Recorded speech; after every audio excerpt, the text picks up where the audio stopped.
Welcome to the podcast of Carpool. This is the version where we use all the bits that we didn't have time to fit into the broadcast version. Now, today's guest is a comedian for whom the term deadpan delivery might have been invented. She started out as a nurse, but then she made her name as a brilliant, bolshy stand-up comedian. And now she's gone back to nursing.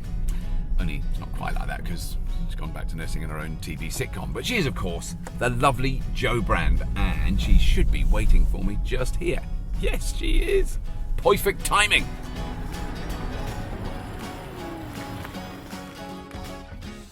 Oh, here she is now. Lovely. Oh, hello. Madame Brand, how are you? Marvellous. How are you, darling? I'm good, thank you. Nice to see you. Lovely to see you. Mwah. You're right. Yeah, very good. Very good. So what, we're going to your... Is it your hairdressers we're going to? We are going to my celebrity hairdresser. Wow. Is it actually a proper one? So it's not like Well, he Mrs. is Scroggins in Dulwich, then it's like No, posh. although Mrs. Scroggins in Dulwich was probably better. No, he's on GMTV. Is it? But yeah, but it makes me. But sound, you're having your hair done on GMTV? No. Oh, right. No, he just works on GMTV. Oh, I see. Makes me sound like I'm one of those, Heat magazine girls that has their hair done all the time. For me, you've always been, a bit of a Heat magazine girl. So what do they do? I don't know what they do. I don't know. Are men allowed to ask ladies what happens to their hair? Because I don't know anything about it. All that happens, I go and see a lovely Greek Cypriot bloke who talks about immigrants and cuts my hair. It takes about 4 minutes. Cost £8. It's like there's not a lot of involvement. But I don't know what they do. Well, So I do you have think it? it Do you have that depends. thing over your head? Do they wash it and blow dry it and stuff? Oh no! What, like have a big sort of Yeah. dryer? Yeah, sort I of don't know if they still do headdress that. On. Not unless you're 90 and you want a blue rinse, which obviously I will get round to in a couple of years' time. But no, I would say my hairdresser Richard is he's great. He's just comes up with a pair of scissors, goes, "Where have you been on your holidays? Or Right. where are you going?" No, he doesn't really. Right. And just does it in kind of 10-15 minutes. No fuss, no. Right. Oh, that sounds No good. kind of, would you like a magazine? Oh, Would you right. like a digestive or a rich Yeah. tea? None of that, it's just very straightforward. Yeah. Oh, that sounds very eminently sensible. Because I do know quite a lot of women who've cried after having their hair cut, Wow. which I think is pathetic Yes. myself. If you have Because a they're bad not- haircut, just put a hat on, Yeah. It's not that bad. or go into comedy and people laugh at it. People are weird. That's not very good, is it? To get that upset about. No, your hair it looks like- really isn't. Well, it Unless would they've be. done a Duncan Goodhue on you, and you're completely bald. I suppose if they shaved it, and Yes. you go in with long, thick blonde locks, and you come That's out right, completely, it's kind of looking complete like Vinnie slaphead. Jones. Yeah. Actually, which I wouldn't mind. No, I mean, like to look like Vinnie there was a Jones. period, wasn't there, where there was a sort of Sinead O'Connor. Oh, there was a that's time right, when there was yes. quite a few women with shaved heads. I always thought they would look gorgeous. I think you've got to have a certain look You've got to carry have a it. decent shaped head. Yeah. I mean, she did look good. I think with if that- you're a that big hair. fat thing, you do look a bit like an American wrestler. So maybe not. But skinny girls look nice with really short hair. Is that what it, do you, maybe you're right. Maybe you do have to be skinny. I don't know. I think you do. Just aesthetically, it's more pleasing. Is it? Isn't that a funny old world, isn't it? Because I saw a girl this morning when I was driving over to you who was like model thin, and all I thought was, "Ooh, love, ooh, God," because it was painful. Is there's something when joints in arms and legs Oh, I are know. wider than the leg? Oh, I know. Because it's not. I know, just it's look. Oh, terrifying, she's a poor isn't thing. it? She was amazing, and obviously a wealthy, well looked after. I mean, she wasn't like a pauper. She was Yes. fashionable and cool and had the hair done, but she was bone thin. You get her on the ground and shove a burger in her cake hole. That's what I'm always tempted Chew on, to do. shut it and Yeah, chew on that. Chew on that, love. You can never be too thin. Oh, too thin or too rich is Yeah, that? And that which that's right. was Mrs. What's her name, wasn't it? Mrs. I Simpson. prefer you can never be too fat and too poor myself. That conjures up a much more warm, Doesn't it? friendly. It's lovely. Yeah, absolutely. Yeah, that's much more. If you went round to someone's house and they opened the door and they said you can never be too rich or too thin, you'd feel really awkward and tense, Yes, unhappy. you just. You'd be worried that your tummy was too big. But if come round to Joe's house, you can never be too fat or too poor. Exactly. You go, all right, come You in. don't get any crisp bread round ours, I tell you. Should we run this very annoying bike That off is the road. the Look, biggest he's got- pizza box I've ever seen. Exactly. Is he going to my house? Hey! That's a chip in there for me. That is one chip. That is brilliant. That is, I've never seen anything like it. It's huge.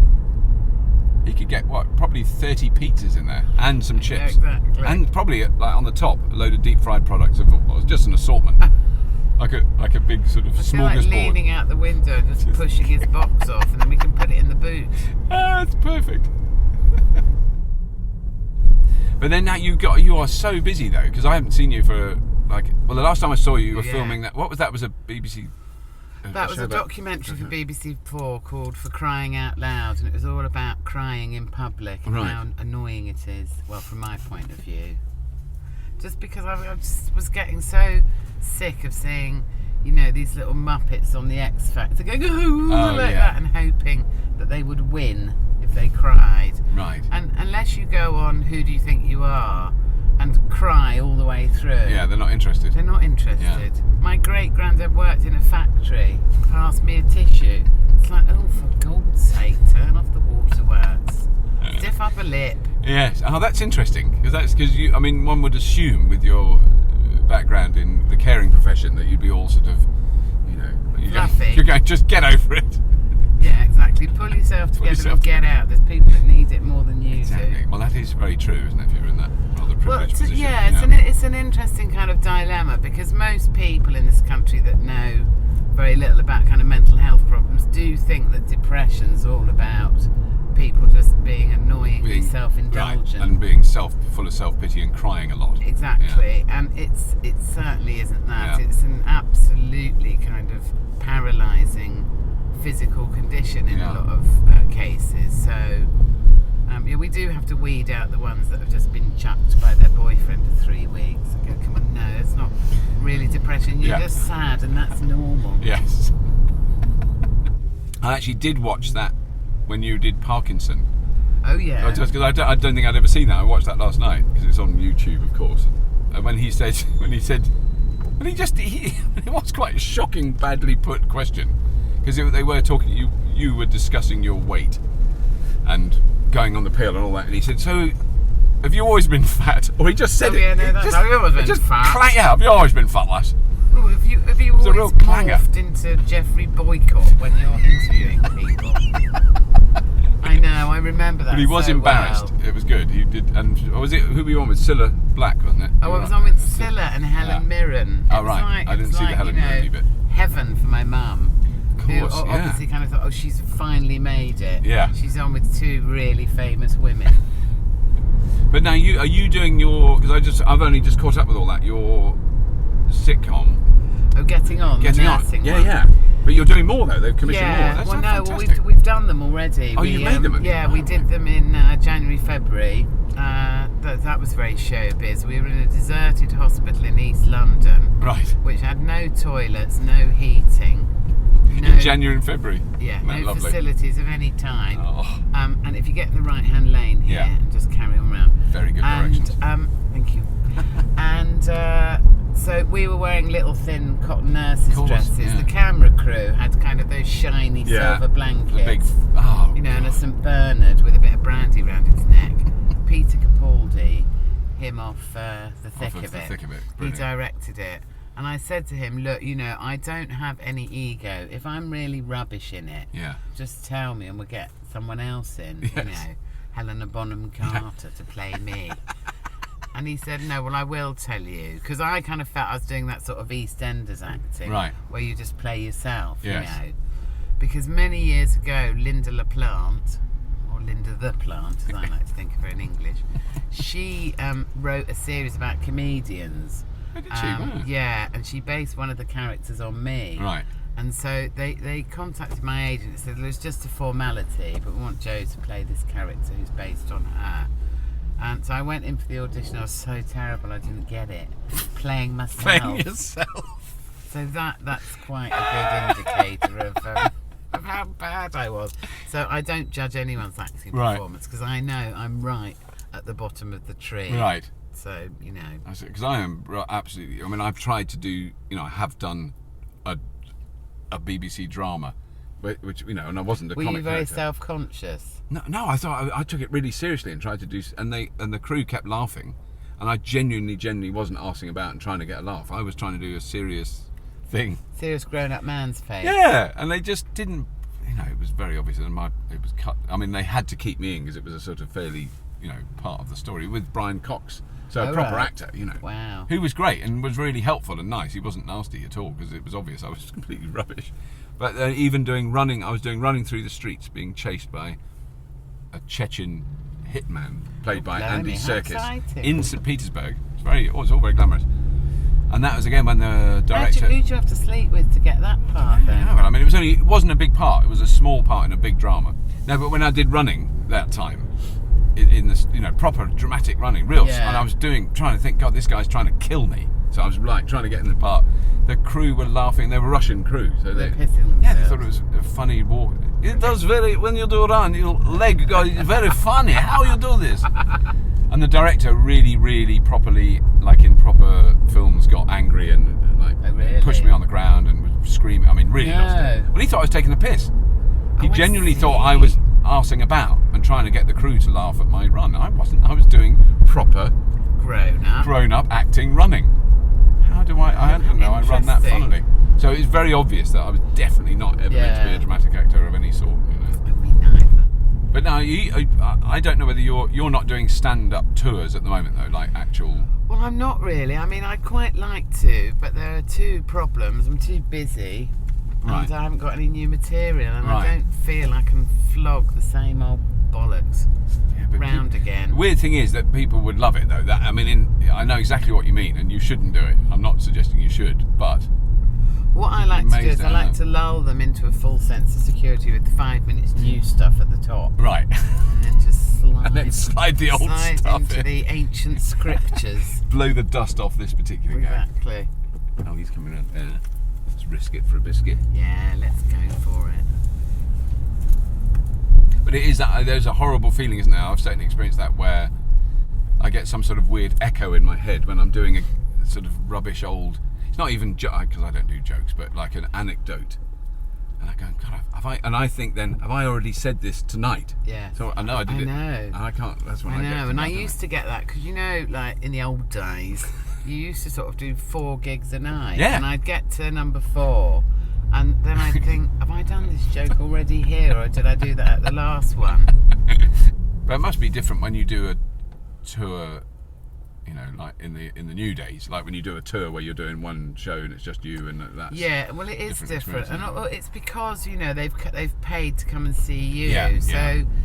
you know you would hope that they are going to like you a bit, Yes. but they haven't forked out their hard-earned money to come and hate you. Yeah. Whereas actually, if you do kind of corporate events, Yeah. They don't normally know who they're getting. No. So sometimes you'll go on stage and there's this sort of audible sigh of despair when they see it's the big leather from Channel 4 and not, you know, Jimmy Carr. Yeah. Or... Jimmy Carr in a nice, neat suit. Exactly. I mean, my toughest one ever was the Reinforced Concrete Health and Safety Awards. Because you couldn't, as they say in the trade, you couldn't make it up. No, But I mean, it was amazing in Leicester. Well, we did the Mother and Baby Awards one year, and they had quite heavy security. And I said to this guy, why is there so much security? He said, because there was a fight last year at the Mother and Baby Awards. No. They had a punch up. Yeah. Wow. I'm a bit picky now, so I do computery ones or engineering ones. Yeah. And then I know then I can know what to say. So reinforced concrete. I do cake ones or chip ones. The Cake Awards 2010. The deep fried food product of the year awards. Exactly. The Scottish Diet Awards. We love the Scots.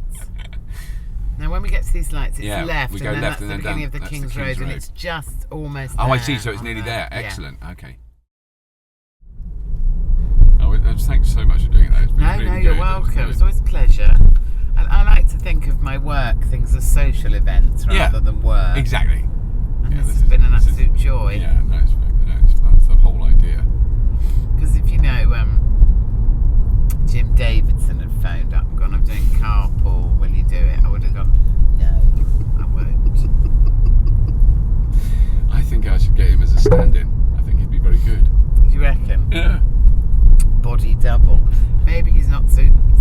running as you are. Straight he on, might be able straight to. on. He might be able to do really good butch running.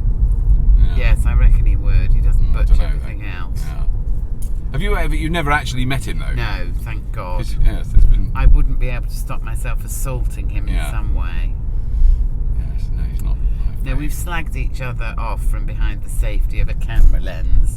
I mean, I've heard you mention him on more than one occasion, Oh, but I he's didn't realise it was. It's he's been done reciprocated, me, has it? He's Ah, done right. me. Yeah. Him and Bernard have both done me. Oh, have they?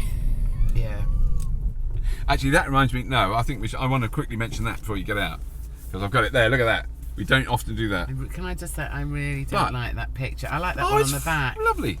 I Oh wa- yeah. I wanted Oh, that I one, see. But Oh, they right. said you've got to have your big fat gob that size because people won't be able to see it in the shop I otherwise. suppose so. But what is interesting is your really good reviews on the back: Sun, Daily Express, Daily Mail, Times, Telegraph. Not exactly a left-wing, wishy-washy liberal No, I know. newspapers. There's no Daily Worker there, No, is there? no. Or, Workers' Press or Yeah, exactly. International Marxist Group Monthly Review. I know.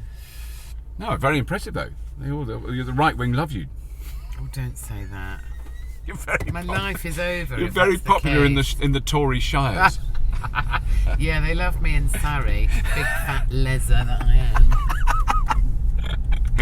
Keep going. Oh, yeah, And then sorry. my hairdressers is like. Oh, it's so posh. This is people It will is now quite know where posh. your I head. mean, imagine. I This know, place could the be rest crawling of with my paps life's after not this like goes out. this. No. I don't go I to think it is, Waitrose. really. I go to Netto.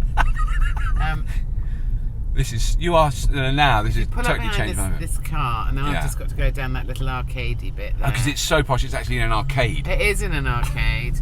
All right, ta-ra. All right, then. love. Have a lovely haircut. No, I'll have a lovely haircut. Nice to see See you later on. Yeah, bye.